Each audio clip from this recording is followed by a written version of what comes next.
Kakaibang obra ang bida naman sa isang arts festival ngayon sa Pasay. Hindi kasi mga larawan o musika ang tampok, kundi mga jeepney. May report si Mark Salazar. Igil pasada, itong 50 jeepney mula sa iba't ibang ruta sa Metro Manila. Narito sila lahat sa likod ng isang mall sa Pasay City.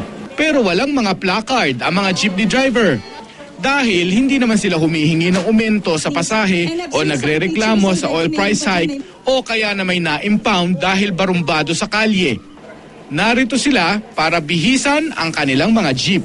We incorporated their brand. It's more fun in the Philippines. Nire-revive din natin dito ay yung Filipino values ng bayanihan spirit. So, itong mga artists yan, volunteer yan, nagpipinta. Ito ang kanilang modelo, ang Jeepney Idol. Jeepney Idol. Ito kasi ang sinakyan kahapon ng mga American Idol finalists kasama ang half Pinay idol na si Jessica Sanchez. Alam nyo bang Phil-Am din ang ating mga jeepney? Ito ang wartime American Jeep na ninuno ng mga Pinoy jeepney. Nakadisplay ito para ipaalala ang malaking kontribusyon ng mga sinaunang jeep sa gera at na makabagong jeepney na pangunahing transportasyon ngayon.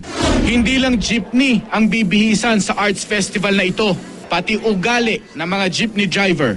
Ang mga tinitraining yan, value formations, di ba?